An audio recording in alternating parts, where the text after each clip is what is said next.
A few weeks ago, along with the July update, Dennis Dyack also released a new page on the website for Deadhaus Sonata, the Undead classes. Today we are talking about Death as the Undead.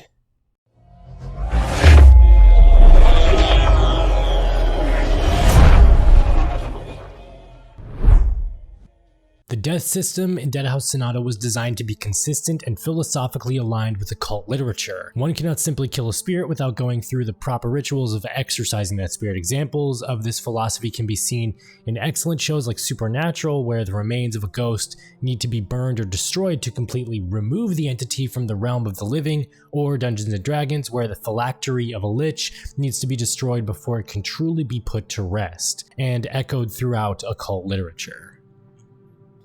A long tradition of necromancy, the magic for raising and communicating with the dead, persists that death and life are not binary states, but rather a smooth and permeable continuum along which many beings can wander. My name is Irving Finkel and I'm a curator in the British Museum in the Middle East Department.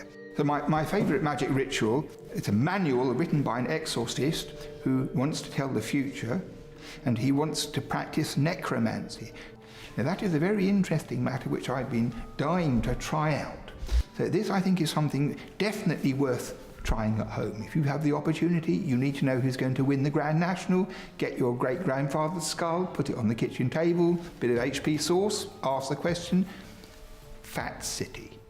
A recent revival of interest in the magic of Saint Cyprian, patron saint of necromancers, as well as a long-standing preoccupation with the family of the dead in Vodun traditions such as Gwaed Iowa, like Baron Samedi, confirms a continuing occult fascination with the liminal states in between life and death. These principles are applied consistently for all the classes of undead in Deadhaus Sonata. The undead of Deadhaus Sonata have three resources, one for each of their three major powers: vitality, mana, and essence. Each of these resources has a corresponding state of existence: physical, ethereal, and contained. The state of the undead is determined through player choice or by a forced change resulting from significant combat events. Each class of undead has their own strengths and weaknesses in each state, and while using the corresponding resources. Some classes prefer to always exist in one state, some classes switch between several states as they desire, and some classes cannot typically access some states and use the corresponding resource to cast abilities. Physical state. The undead can walk the earth as they once did as living creatures and can be injured by common means, such as steel weapons. When in this state, they are largely limited to the natural laws of the physical realm. Defying these laws will have a hefty cost. Non-magical creatures, such as simple beasts and common humans, exist solely in this state. Ethereal state. The undead can appear ephemeral and translucent, existing in a magical plane. When ethereal, the undead can move through obstacles and defy gravity. During combat, ethereal beings can only be hit with magical spells, unique weapons, critical hits, or by extremely powerful enemies. Contained state. The undead spirit or essence can be contained within an artifact. Movement, combat, and other character properties are defined by the artifact itself. There are many different types of artifacts that players may use. These can be things which the character once carried with them, such as a mirror, a doll, or a sword. Artifacts can also be nearby objects with the ability to contain an essence, such as a desecrated tombstone. Trinary resource system. The rules for the Trinary resource system are as follows. Number 1. When in a particular state, the undead takes damage to the corresponding resource bar. When the corresponding resource bar is depleted, the undead cannot exist in that state any longer. 2. While the undead has any one resource remaining, they can potentially continue to exist by moving into that corresponding state. 3.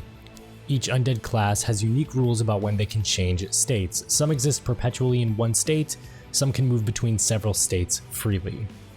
4. When all resources are depleted, the undead is finally turned to ash.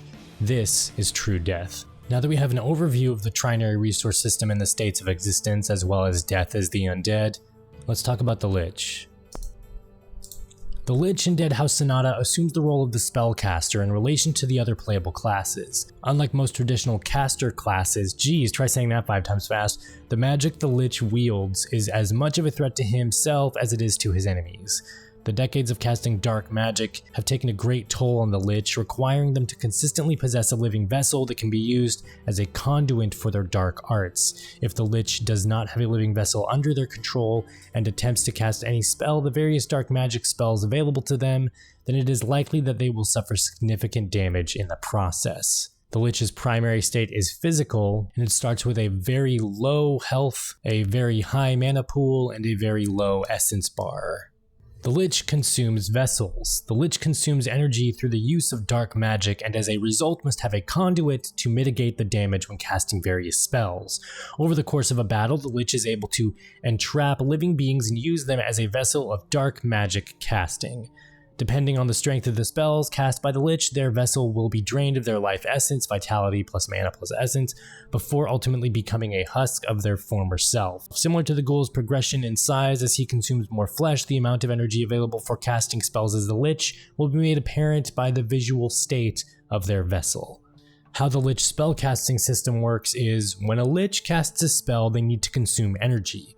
Energy derives from a variety of things: vessels, living captives, the Lich's mana pool, and lastly the Lich's vitality. You have your power for casting a spell, which equates to your vessel, your mana, and your vitality. So how I think it's going to work for the Lich is that you have your base Lich form, you can cast your spells that will eat up your mana bar, and it will eat up your vitality bar once your mana bar is depleted.